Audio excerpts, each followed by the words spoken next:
They put 15 minutes up on the clock, but it's kind of like soccer. It really goes about 20 or 25 minutes, you know, injury and booking time at the end of the period there. The second vote is booked for 5 minutes, but will probably take about 7 or 8. The other thing that we don't know here, and according to the official schedule, is there is not a third vote scheduled in this series, and that vote would be where they actually vote to send the articles of impeachment to the House of Representatives, to the Senate, and also impanel the impeachment managers. These are the prosecutors who would present the case to the Senate, Shannon. And Chad, before we let you go, really quickly, I want to ask you about that vote to send this over to the Senate, because there's been some talk, some chatter, some discussion today about the fact that there are some in the House saying we hold on to these for a minute while we figure out what's going to happen in the Senate. Any assessment that you get that may actually happen, and how that could play into this whole game of getting it to the Senate trial, where there's almost no chance the president actually gets removed, but it is a very big part of this political theater, that next step? Right. I was told earlier in the day that they thought they would do that, but according to the schedule, it's not on the docket here. The House could hold the piece of paper. You know, in 1998, with the impeachment of President Clinton, they had that vote about 10 minutes later. And what they actually do, Shannon, when they do it, is they actually put the articles of impeachment in cherry boxes and walk them across. We're in Statuary Hall of the Capitol Hill of the Capitol right now on the House side, and they walk them from the House side of the Capitol to the Senate. And then the Senate, the only thing that they have to do is actually receive the articles of impeachment, read them aloud in the Senate chamber, and recognize the House impeachment managers, and that's all they have to do in the Senate. Now, I want to check here. We're almost on the precipice of that vote tally here. As I look at the scoreboard here, they're at 211. I don't think, unlike when a lot of measures pass in the House of Representatives, you usually hear a big cheer go up on big issues, on major issues like health care or tax reform or something like that. This is going to be a very somber moment, and they're almost on the precipice of that right now, passing the first article of impeachment with President Trump. Yeah, and again, that one is on abuse of power. We'll await the second vote as well. Chad, thank you so much. We'll check back with you in a little bit. Again, to recap where we are right now, there are 2 articles of impeachment. The House now voting on the first one against President Trump, abuse of power. They are nearing the mark where they would have the votes to move forward. There are 2 Democrats who have crossed over to vote against this particular article. There is 1 independent, Justin Amash, who used to be a Republican, now an independent, has voted yes on this to move forward. No Republicans yet as yes votes. I want to bring back in Fox News contributor Guy Benson as we have this discussion. I got a text from someone today, very close to me. I won't out them, but they said, wait, is the president really getting impeached? And I said, yes, we're inside this bubble in the Beltway covering this all the time. And she said, well, can he run next year? And I said, yes, because now this goes to the Senate. There's actually a whole other step in removal. And for people who don't cover the twists and turns and minutia of this every day, it can seem a little bit overwhelming, like, oh, he's being voted out of office tonight. That's not what's happening. But for a lot of people, they're not following this as closely as Washington is. Right, so the House is controlled by the Democrats. They are going to impeach the president. They are 1 vote away now, basically, from doing that. There'll be another vote on the second article of impeachment. Then it will move over, as Chad alluded to the Senate, where you need 67 out of 100 Senate votes to remove a president from office. And based on all of the calculations, they're nowhere close. I'm not sure they'll have 47, let alone 67, to remove. So you will see, in all likelihood, almost certainly, an acquittal of the president on both counts, if you will. And then the question is, what does this mean politically from here? If the president is impeached and then acquitted, we're moving into a 2020 election cycle that is extremely hard fought. Is this something that will play in to 2020? Will it feel like a weird, distant memory by spring? I think there's a decent chance of that. And I think it's going to be fascinating to watch how these 2 parties move forward, because my instinct is, and talking to people over on the Hill, the leadership in both parties, they're not sure how this plays politically. The polling has been split. It's been moving against impeachment over the last week or 2. I think both leaderships of both parties want this over with, in the rearview mirror, and then it will be a pivot hard to 2020. Looks like now we're at about 220 votes. Should those hold, and again, this is a formal process where they have to be locked in, that would be the impeachment of the President of the United States on this first one, that abuse of power articles. We'll wait to see if this is formalized here as the ticks for yes continue to go up. Still no Republicans yes, a couple of no Democrats as we wait and watch on this.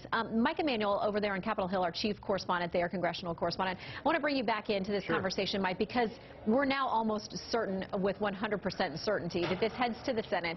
There's been a lot of back and forth about how the two sides come together, who sets the rules. We know the Chief Justice of the United States will be there once this trial starts to meet things out, to rule on motions and to handle things as they come up. But first of all, the two sides have to sit down and set up some guardrails, some rules for the trial. The two sides, the Majority Leader Mitch McConnell, Minority Leader Chuck Schumer, have been back and forth in the media, letters back and forth, but they haven't, as far as we know, sat down for a formal conversation about this. They don't agree on much these days. How do you see that going now that we're setting up for a Senate trial? Well, Shannon, what's fascinating is watching the House all day long and seeing how frustrated Republicans are because Democrats have the votes. And so they have not been able to stop this impeachment of President Trump. Well, I think when it gets to the Senate, you're going to see the absolute reverse, where Majority Leader Mitch McConnell is calling the shots, and Senate Democratic Leader Chuck Schumer is going to be frustrated. Schumer tried to do a preemptive strike, if you will, saying, I want to hear from 4 key White House officials when it comes to a Senate trial, including the acting White House Chief of Staff Mick Mulvaney, and also several other key officials close to the president. McConnell so far is saying, I'm not really interested in that, and so he seems to hold the cards. There are questions about whether some Democrats from moderate states like West Virginia's Joe Manchin may vote with Republicans, and so whether McConnell may potentially have the votes pretty quickly to dismiss the articles of impeachment once it gets to the Senate. We know that the president's allies have talked about whether it's worth putting on a full-blown trial with a bunch of witnesses, but a lot of the key players in the Senate are saying they should just get rid of this as quickly as possible and move back to doing the business that the American people sent them here to do. And Guy made reference to a hard pivot. There's going to be a big pivot in the House of Representatives. They're going to go from impeaching the president tonight to voting on that big trade deal with Mexico and Canada tomorrow morning to try to show to their constituents that they can walk and chew gum. Shannon? And get things done. Yes, they've been working on government funding. All of us know around here when it gets to the holidays and the closer you creep to Christmas, we're always talking about potential government shutdowns. It looks like for Mike on that front, for now, the funding is there. The movement is in both the House, the Senate, heading to the president's table to get a signature before we get to that cliff, which seems to be how we handle funding these days, Mike. That's right. Gigantic Christmas tree right before Christmas. $1.4 trillion in spending. Some fiscal conservatives will vote no in the Senate tomorrow, but all indications are it will have the votes, and the president is going to be willing to sign it to at least keep the government running through the rest of the fiscal year through September 30th. Okay, so Mike, we want to take another look at the board there as we're looking at the votes. Now, you see the time has ticked down. It's at 0 on this vote, but people are still continuing to cast their votes. It is at 227 yay, which is well beyond what the House needs to formally impeach this president on Article 1, which is the abuse of power. So, barring any changes to those votes, even though the time is up, it looks like it is officially going to happen. This House, as we expected, has impeached the president, and they only had to do so on one article. They will go ahead and vote on the second one, which is obstruction of Congress, and then, should that one pass as well, they will both head to the Senate. So as we wait for them to formally lock in, we still continue to see votes move now up to 228. Again, we do now have one Republican yes for impeachment. It will be interesting to figure out as we weed through these numbers and try to figure out who that one member is that appears to have crossed over.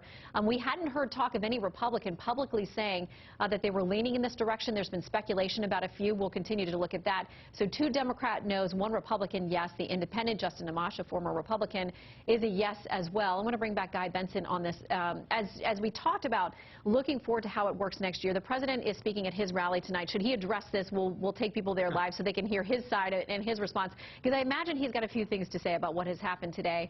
In the meantime, though, he has long said that he thought this would help him. People have looked back to the impeachment of Bill Clinton when he was president. Again, similar scenario, impeached in the House, no expectation he'd really be removed by the Senate. It didn't happen. They acquitted him, and then his party benefited. And there are a number of factors that could have come into that. But we're trying to look now and parse and see how it would play for this president at this time. Well, this president will address the vote tonight, and he will address it and address it and address it again. I think the split screen that you're looking at right now, in some ways those optics benefit him, to your point, where you have Washington, D.C., voting to impeach the president while he is, meanwhile, in a swing state, a crucial battleground that he won, shocking a lot of people in 2016, where he would like to win again with a hall full of supporters who are cheering. The Trump campaign earlier today circulating an image of a front page of a newspaper in Michigan. On the left side of the paper front page was a story about impeachment. On the right side was thousands of jobs coming back to the state, I believe, through Ford. And they said, well, which of these things matters more to you? That was the Trump campaign's question. And they are hoping that a lot of Americans will say the jobs, the economy, et cetera. So I sort of come at this whole issue, and have since the beginning, as a Trump skeptical conservative who's opposed to impeachment. I think the Democrats have some points. I think that there was misconduct on the president's part.